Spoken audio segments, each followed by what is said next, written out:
Good morning, Alex and friends. I'm Grace.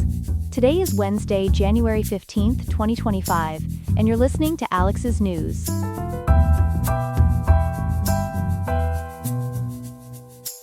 The weather in Riverside today will reach a mild high of 69.7 degrees, with a low of 46.3, making it a pleasant winter day in Southern California. Coming up, we'll examine the latest developments in the potential ceasefire negotiations between Israel and Hamas, and what makes this deal different from previous attempts. We'll also investigate serious allegations against Capital One regarding customer interest payments, and how it could affect millions of account holders. Finally, we'll explore why medical professionals are pushing for new ways to measure and define obesity, moving beyond traditional metrics. All this and more, coming up on Alex's News.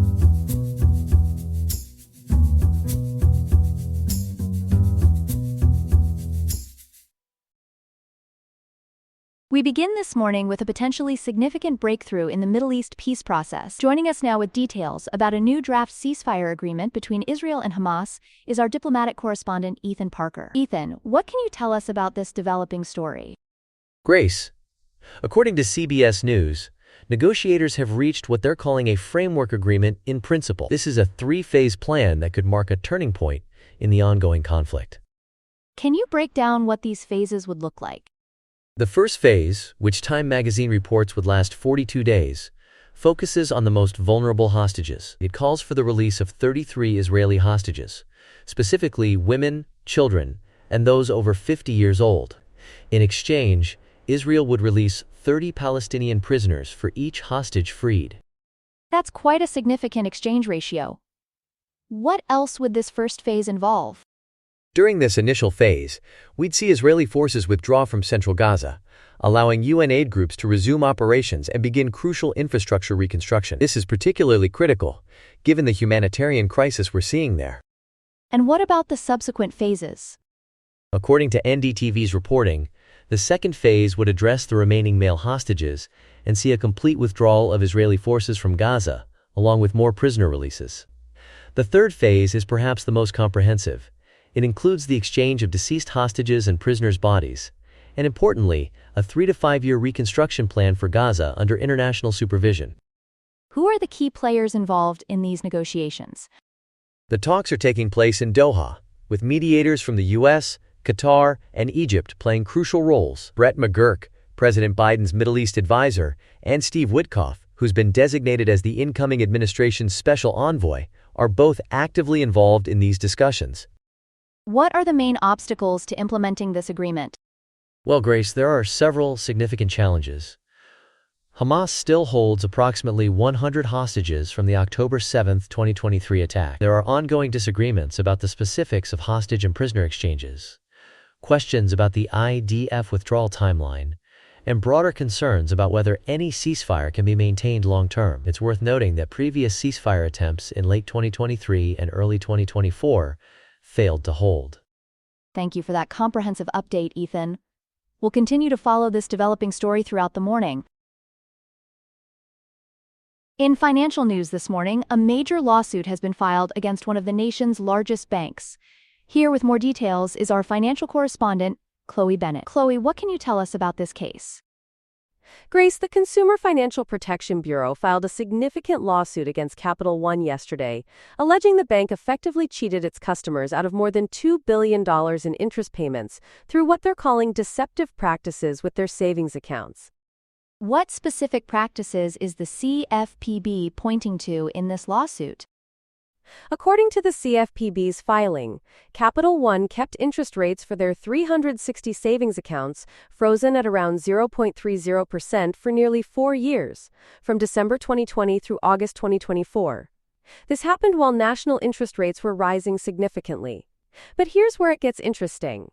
The bank created a new 360 performance savings account with much higher rates, reaching up to 4.35% in early 2024. But allegedly never informed their existing customers about this better option. That's quite a difference in rates. What's the current situation with these accounts? Right now, Grace, the difference is still stark. The original 360 savings accounts are earning about 0.50%, while the performance accounts are earning around 3.74%. That's more than 7 times higher. The CFPB claims Capital One went as far as prohibiting their employees from proactively telling customers about the higher yield account. How has Capital One responded to these allegations? The bank is pushing back strongly. According to their official statement, they strongly disagree with the allegations and plan to vigorously defend themselves. They're claiming that all their 360 banking products were always available to all customers without any restrictions. They've also criticized the timing of the lawsuit, suggesting it's part of what they call a pattern of 11th-hour lawsuits before an administration change. What's next in this case, Chloe? The CFPB is seeking civil penalties and financial relief for affected consumers. CFPB Director Rohit Chopra didn't mince words, stating, and I quote, "The CFPB is suing Capital One for cheating families out of billions of dollars on their savings accounts. Banks should not be baiting people with promises they can't live up to." The case is now making its way through the legal system, and we'll be following any developments closely. Thank you for that comprehensive report, Chloe. Here are some other headlines. The Supreme Court will hear arguments over Texas's controversial anti-pornography law, which requires age verification for websites containing adult content. Critics argue the law violates First Amendment rights, while supporters say it protects minors. Major sites like Pornhub have already shut down access in Texas rather than comply with the regulations. An investigation has revealed that banks have issued over $286 billion in sustainability-linked loans to major polluters, with little accountability or transparency. Companies receiving these green loans often continue environmentally harmful practices while using the funds to improve their public image through greenwashing. Russia launched a massive missile and drone attack on Ukraine's energy infrastructure, forcing emergency power outages across 6 regions. Ukrainian forces report shooting down 30 missiles and 47 drones, while working to restore power to affected areas. The strikes came just one day after Ukraine conducted long-range attacks on Russian territory. In an unprecedented move in South Korean history, President Yoon Suk Yeol was detained for questioning after declaring martial law in December. The crisis began when Yoon sent troops to parliament, leading to his impeachment and eventual arrest, despite initial resistance from his security detail. Japanese pitching sensation Roki Sasaki's potential MLB deal could disrupt the Latin American baseball market due to international bonus pool restrictions. His signing may affect how teams allocate their limited funds for international prospects, potentially altering the traditional signing landscape. And now for our third story of the morning. A major shift could be coming in how doctors diagnose obesity. With us is our health correspondent, Ethan Parker. Ethan, this sounds like quite a significant change in medical practice. That's right, Grace. According to reporting from NPR, an international commission of 56 medical experts has just proposed completely overhauling how we define and diagnose obesity. They're suggesting we move away from the familiar BMI calculator that we've all used for decades. What's wrong with the current BMI system that we're all familiar with? Well, the commission points out that BMI, which only looks at your height and weight, can be quite misleading. It doesn't differentiate between muscle mass and fat mass, so you could have a very fit athlete who would be classified as obese, or, conversely, someone with dangerous levels of body fat who appears normal on the BMI scale. So what's being proposed instead? According to the proposal published in the Lancet Diabetes and Endocrinology, they're suggesting 2 new categories: clinical obesity, which means you already have obesity-related health issues, and preclinical obesity, which indicates you're at risk. They're also recommending multiple measurements, including waist circumference, waist-to-hip ratio, and something called DEXA scans.